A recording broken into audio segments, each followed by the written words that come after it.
My husband texted. Don't be jealous, it's just one harmless night at my ex's place.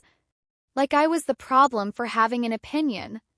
Like spending the night at your ex-girlfriend's house was normal husband behavior. Like I should just trust him because he said so. I replied with 2 letters. No problem. He thought that meant I was okay with it. I meant something else entirely. By the time he came home, everything had changed. My name is Elena. I was 34 when it happened, living in Phoenix, working as a financial consultant for small businesses. I'd been with Nathan for 7 years, married for 5 of them.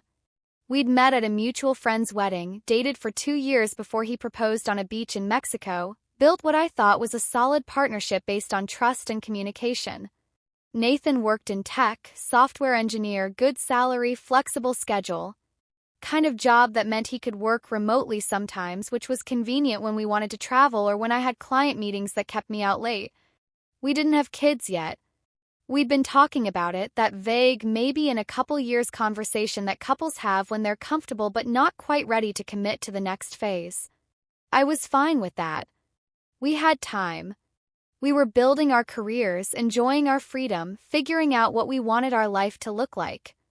I thought we were on the same page about everything important. Turns out we weren't even reading the same book. Text came on a Thursday afternoon. I was in a client meeting when my phone buzzed. Glanced at it during a break, saw Nathan's name, expected something mundane about dinner plans or asking if I'd picked up his dry cleaning. Instead, hey babe, hope your meeting's going well. Quick heads up, I'm going to crash at Michelle's place tonight after the reunion. Her apartment is closer to the venue and we're all drinking. Don't want to drive. Easier to just stay over. Don't be jealous, it's just one harmless night at my ex's place. Love you. I read it 3 times. Michelle. His college girlfriend. The one he dated for 3 years before they broke up when he moved to Phoenix for work and she stayed in California. The one he still talked about occasionally, always with this nostalgic fondness that made me vaguely uncomfortable but that I'd never quite articulated because I didn't want to be that wife.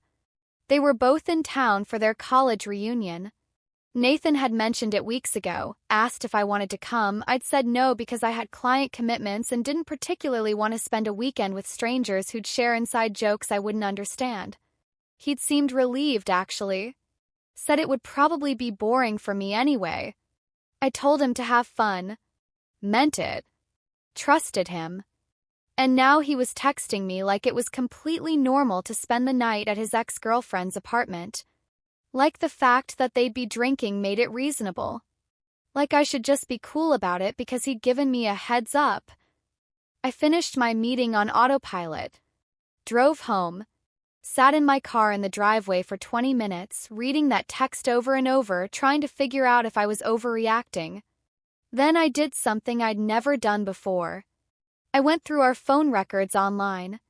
Found dozens of calls to Michelle over the past 3 months.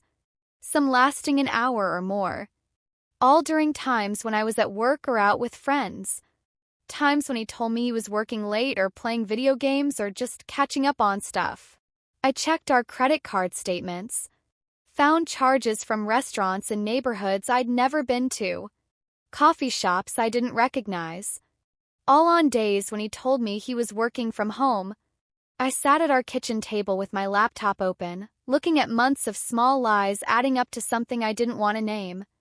My phone buzzed. Nathan again. Haven't heard back from you. Everything cool? Just want to make sure you're not upset about tonight. I typed, no problem. Sent it. Watched the 3 dots appear as he typed back. Thanks, babe. I knew you'd understand. You're the best. I'll see you tomorrow afternoon.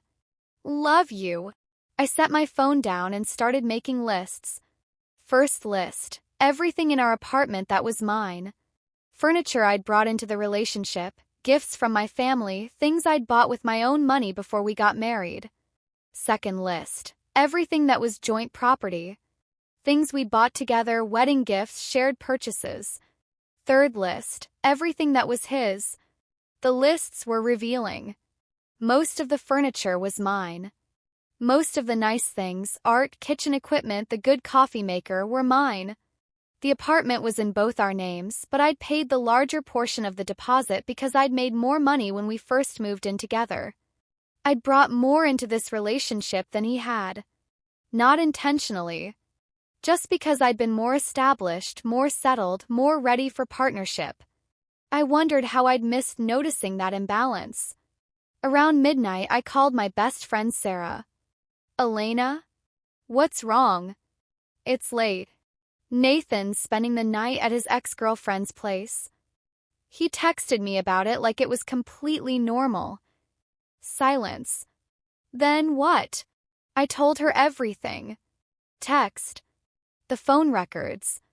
Credit card statements. The months of what now looked like lies. Where are you right now? Home. Nathan's at Michelle's apartment, apparently. Pack a bag. Come stay with me tonight. I don't want to leave. This is my home. Then I'm coming over. You shouldn't be alone right now. She showed up 40 minutes later with wine and righteous fury. We stayed up until 3 a.m., and she didn't try to convince me I was overreacting. Just listened. Helped me think through what I wanted to do next. What did you mean when you said no problem? She asked. I meant exactly what I said. It's not a problem. Because I'm solving it. How? I haven't decided yet. But I know it won't involve begging him to choose me or competing with his ex-girlfriend or pretending this is normal behavior. Sarah raised her wine glass. Good. Because none of those things are your job. Nathan came home Friday afternoon around 3. I was working from home, laptop open at the kitchen table, looking completely normal. He walked in cheerful, slightly hungover, carrying the small overnight bag he'd packed. Hey, babe. I'm home. God, that reunion was exhausting. Michelle says hi, by the way. I looked up from my laptop. How was your night? Good. We all crashed at her place. She's got a huge apartment now, works in tech too, doing really well. We stayed up talking about college old times, you know how it is. Who's we all? Oh, me, Michelle, and actually I think it was just us by the end. Everyone else left earlier. So you spent the night alone with your ex-girlfriend. Not alone. I mean, she was there, but we were just talking. Catching up. Catching up, I repeated. 4 hours. Late into the night. At her apartment. Where you spent the night. Yeah. What's the problem? You said it was fine. I said no problem. That's not the same thing as fine. He set his bag down, looking confused. What's the difference? The difference is that fine means I'm okay with it. No problem means it's not my problem to solve. I don't understand what you're upset about. I know. That's part of the problem. He ran his hand through his hair, that gesture he made when he was getting defensive. Elena, nothing happened. We just talked. I told you I was staying there. I was completely transparent. You told me an hour before you did it. That's not transparency. That's notification. There's a difference. Okay, fine. I should have asked first. But I knew you'd be cool about it.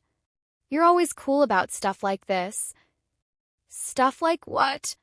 You spending the night at your ex's place? When has that ever happened before? You know what I mean. You're not jealous. You don't get weird about my past.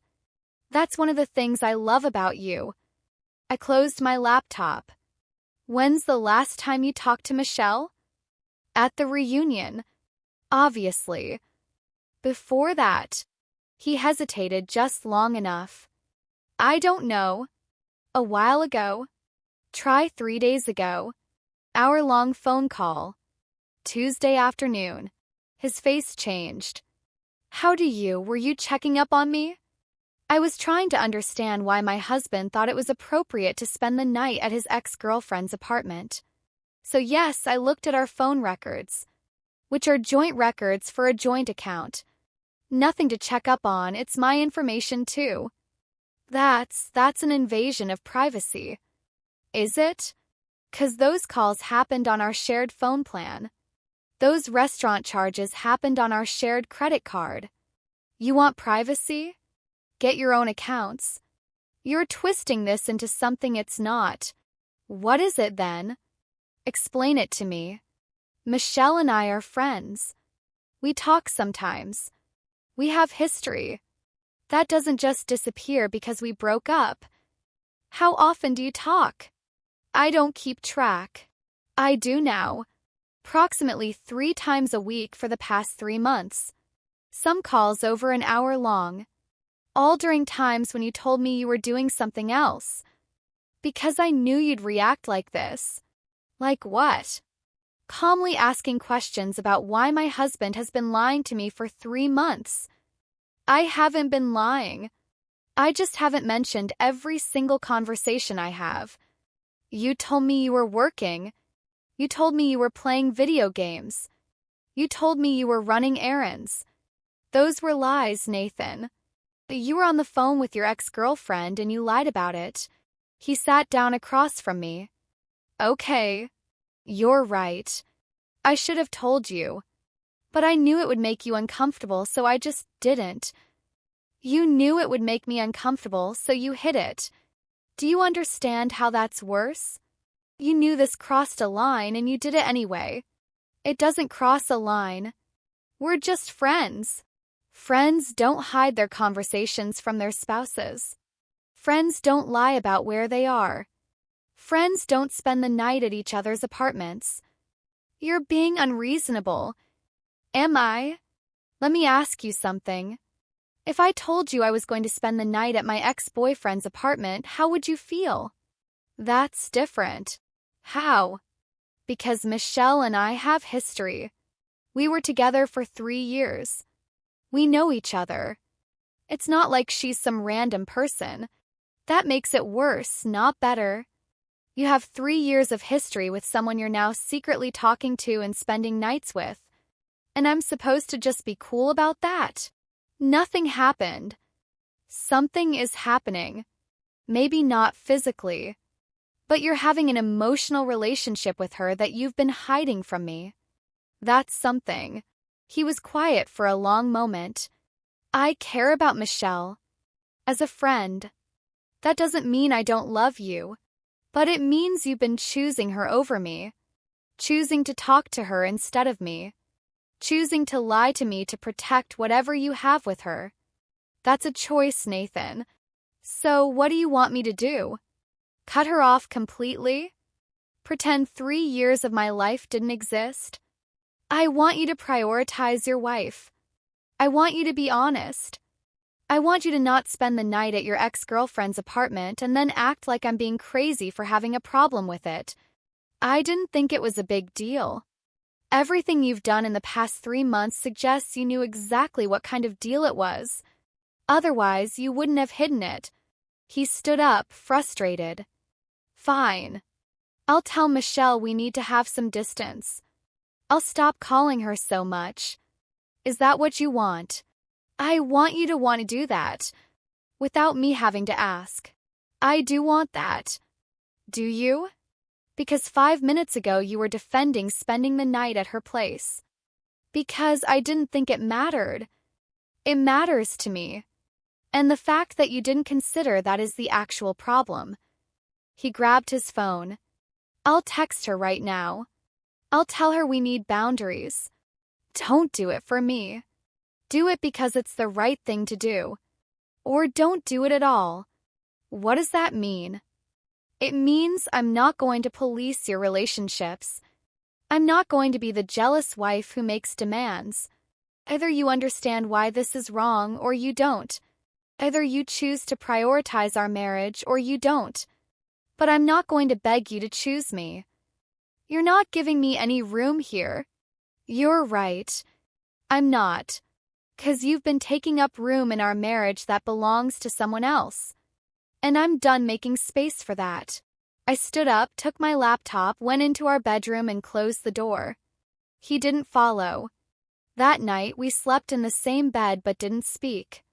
I lay there thinking about the past 3 months, about all the times he'd been distant or distracted, about all the times I dismissed my own instincts because I didn't want to be that person who didn't trust their partner. Saturday morning, Nathan tried to act like everything was normal. Made coffee, asked if I wanted breakfast, talked about his plans for the day like we hadn't had that conversation the night before. I didn't engage. Just got dressed, told him I was going to Sarah's and left. Spent the day with her talking through what I actually wanted. Not what I thought I should want. Not what would be easiest. What I actually wanted. Do you think he's cheating? Sarah asked. I don't know. Maybe emotionally. Maybe it hasn't gotten physical yet. Maybe it has. But honestly, it almost doesn't matter. How does it not matter? Because even if nothing physical happened, he's been lying to me for months. He's been prioritizing her over me. He's been hiding a relationship because he knew I wouldn't be comfortable with it. That's enough. So what are you going to do? I'm going to give him a choice. Clear, simple, no room for misunderstanding. Me or her. Our marriage or whatever he has with Michelle. And if he chooses wrong, then I'll know I made the right decision. I went home Sunday afternoon. Nathan was watching football, beer in hand, looking comfortable in our living room like nothing had changed. I sat down across from him. Waited until he paused the game. We need to talk. He muted the TV. Okay. I've thought a lot about this. About us. About Michelle. About what I'm willing to accept in my marriage. Elena. Let me finish. You have a choice to make. You can have a friendship with Michelle or you can have a marriage with me. But you can't have both. Not after this. That's not fair. You're making me choose between my wife and my friend. No, I'm making you choose between your wife and your ex-girlfriend you've been lying to me about for 3 months. There's a difference. I told you I'd set boundaries. Words are easy. I need to see action. Complete transparency or complete distance. No more phone calls I don't know about. No more secret meetings. No more nights at her apartment. You're being controlling. I'm being clear. There's a difference. If you want this marriage, you prioritize it. If you want Michelle, be honest about that and we'll end this cleanly. I want you. I love you. Then show me. Not with words. With choices. He was quiet for a long moment. What if I can't cut her off completely? What if I just need some time to figure out how to do this? And there it was.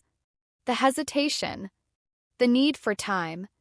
The inability to make the choice immediately. Then you've already made your choice, I said. That's not what I meant. Yes, it is. If you have to think about whether to choose your wife over your ex-girlfriend, you've already answered the question. You're being black and white about something that's complicated.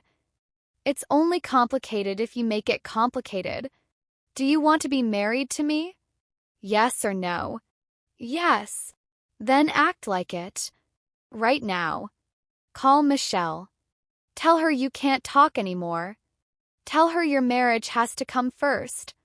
Do it right now in front of me or I'm done. He stared at me. You're serious. Completely. You're giving me an ultimatum. I'm giving you clarity. Something you haven't given me in months. He picked up his phone. Set it back down. Picked it up again. I can't do this with you watching. It feels like you're being held accountable. Good. That's exactly what this is. This isn't fair, Elena. What's not fair is you lying to me for months. What's not fair is you making me compete with your ex-girlfriend for your attention. What's not fair is you acting like I'm being unreasonable for having basic expectations about fidelity and honesty. He stood up. I need some air. I need to think. Fine. Take all the time you need. But when you come back, I need an answer. Are you choosing this marriage, or are you choosing whatever you have with Michelle? Because I'm done existing in this limbo where you get to have both. He left. I sat in our living room in our apartment, surrounded by our shared life, and waited. He came back 3 hours later. I was in the kitchen making dinner for myself, just for myself, when I heard the door. He walked in, phone in hand. I called her. And I told her we needed distance. That my marriage has to come first. That I can't talk to her anymore. How did she take it? She understood. Said she didn't realize how much we'd been talking. Said she respects my marriage and doesn't want to be the reason it fails.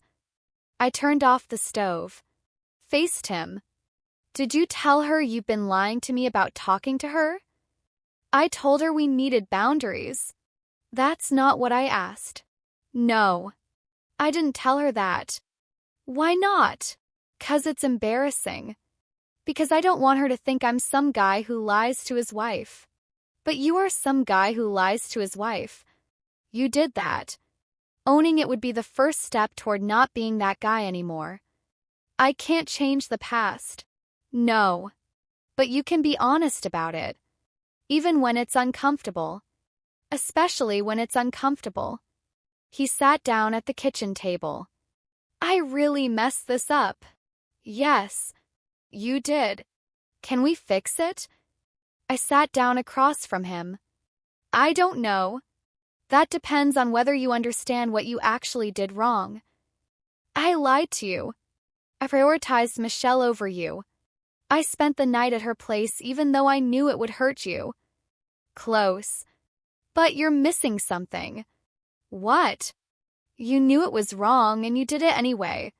And when I called you on it, your first instinct was to defend yourself instead of apologize. That's the problem. Not just that you made bad choices, but that you've spent this entire weekend trying to make those choices my fault for not being cool enough to accept them.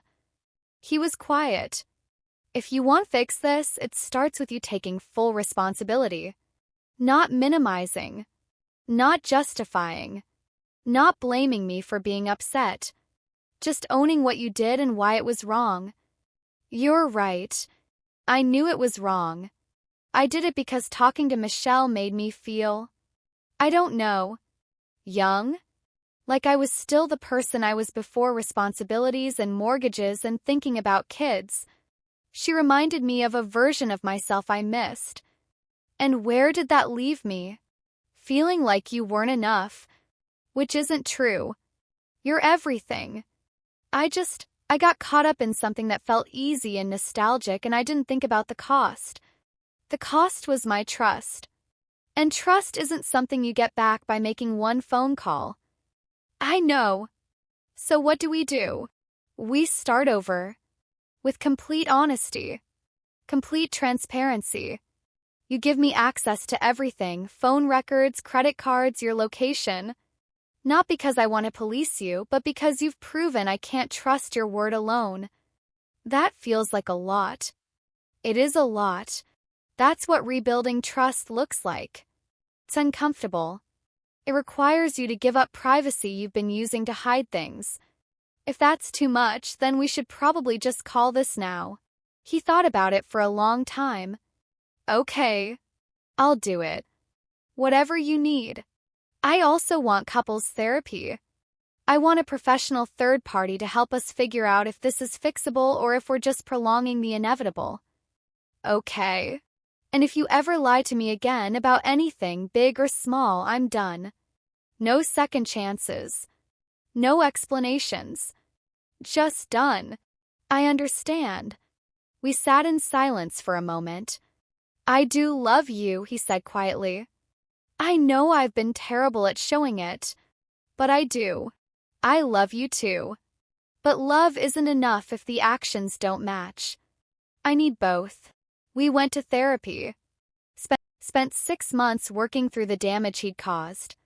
He gave me complete transparency, shared locations, open phone policy, showed me every credit card charge. felt invasive and necessary in equal measure. Michelle tried to reach out to him twice in those 6 months. He showed me both messages, asked what I wanted him to do. I told him to tell her clearly that he couldn't have any contact with her, not now, maybe not ever. He did. Therapy helped. The therapist didn't let him minimize or deflect. Didn't let me become the relationship police. Helped us figure out what had actually broken and whether we could fix it. Slowly, we rebuilt something. Different from what we'd had before. More honest. More intentional. Built on reality instead of assumptions. A year later, we were in a better place. Not perfect, but better. I still checked the phone records sometimes. Still felt a spike of anxiety when he was out late. But it got easier. And then, a year and a half after that text, Michelle got engaged. Nathan got the message from a mutual friend. Showed it to me immediately. "How do you feel about it?" I asked. "Fine. Good for her. I haven't talked to her in over a year. She's part of my past. That's where she belongs. Do you miss her?" He thought about it. Really thought about it. Sometimes I miss the version of myself I was with her. But I don't actually miss her. And I don't miss who I was when I was hiding her from you. That guy was a coward. Yeah, he was. I'm sorry I put you through that. I know. You've spent a year and a half showing me you're sorry. That matters more than saying it. We're still together. Still working on it. Still in therapy occasionally when things feel shaky. I don't know if we'll make it forever. But I know we're trying. Honestly. Without the lies that almost destroyed us. The revenge wasn't in making Nathan suffer. It was in refusing to accept less than I deserved. When he texted me that he was spending the night at his ex's place, he expected me to be the cool wife. The understanding wife. The wife who didn't make waves. I gave him exactly what he asked for, no problem. But no problem didn't mean acceptance. It meant that his choices were no longer my burden to carry. It meant I was going to protect myself even if that meant losing him. He chose to fight for us. Chose to do the work. Chose to prioritize our marriage over the easy nostalgia of an old relationship. But he only made that choice because I made mine first. I chose me. My dignity. My boundaries. My self-respect. And by choosing myself, I gave him the space to either rise to meet me or walk away. He rose. But even if he hadn't, I would have been fine. 'Cause the most important relationship I saved that year wasn't my marriage. It was the one I have with myself. The one where I don't accept being treated as optional. The one where "don't be jealous" isn't a command I follow, it's a red flag I notice. The one where "no problem" means exactly what it sounds like. This isn't my problem to solve. It's yours. And if you can't solve it in a way that respects me, I'll solve it by removing myself from the equation entirely. That's not revenge. That's just math.